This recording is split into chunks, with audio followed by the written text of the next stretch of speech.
saying that Canada will match the United States tariffs dollar for dollar, rate for rate.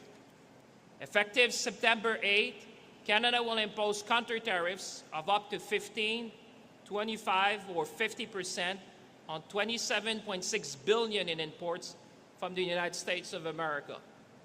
For each product, our tariff would match the American tariff on the same type of Canadian good. Our existing counter tariffs, including those on automobiles, will remain in place. Canada's remission framework will also remain available to mitigate unintended consequences for Canadian businesses. Canada's counter tariffs are designed primarily to provide protection for Canadian industry impacted by U.S. tariffs and allow them to compete against U.S. products in the Canadian market. It's all about fairness, it's all about level playing field, it's all about supporting Canadian workers and Canadian businesses. And so our government is introducing a $7.5 billion package of new enhanced measures.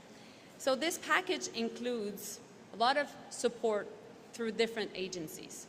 So if you're a small business right now, you have to contact either your regional development agency or the BDC, which you're potentially already working with.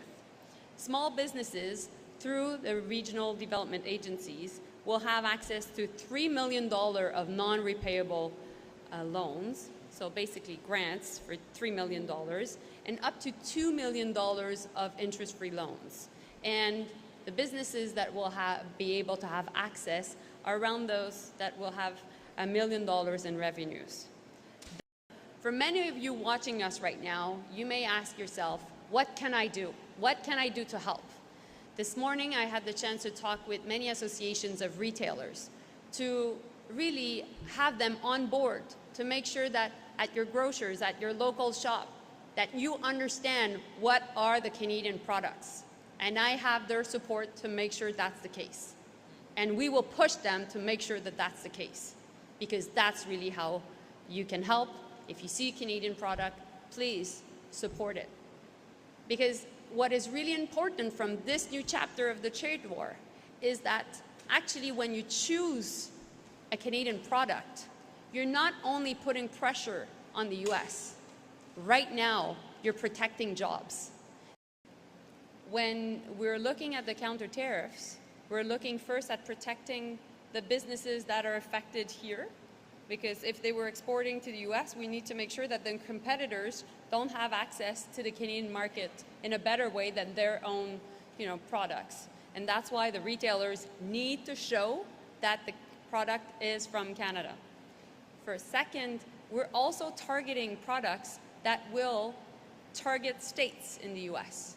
And so we're being wise and strategic to put political pressure. And that's why we think it's the right thing to do right now, and that's why I think François-Philippe's approach is just the perfect one for now.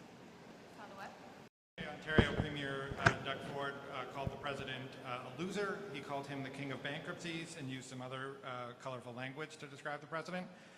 I'm wondering if you think that hurt the relationship, and if anyone in the federal government asked him to tone it down.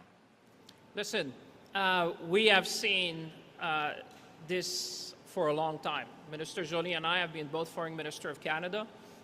We have been engaging with the U.S. administration for a long, long time. And one thing I've learned is not to comment on every remarks that is being made on either side of the border. My job, our job here this morning, is to fight for Canada. Mais premièrement, juste pour répondre à la question en français, on aime les Canadiens français, on aime les Québécois. Là, c'est pas une question d'amour, c'est fondamentalement une question de souveraineté. D'être capable d'avoir un pays qui est capable de protéger sa culture et son fait français. Donc, je n'irai pas dans les détails des négociations. Mon rôle dans le contexte des négociations était, via mon ministère, de fournir toute l'information aux négociateurs sur l'impact des tarifs et l'impact potentiellement de l'entente. Mais ce que je peux vous dire, par contre, c'est que tous les pays au monde qui se respectent ont des protections sur leur culture, ont des formes de politique culturelle. Et dans le contexte des négociations avec l'Europe n'a jamais laissé aller sa souveraineté. sa souveraineté culturelle, sa souveraineté numérique. Et donc, c'est important aussi que nous, on le fasse. Et on va continuer à le faire. Quý vị nhớ ấn vào nút subscribe để đồng hành cùng với Hoàng Vy trên Góc Nhìn Cali 247 nhé.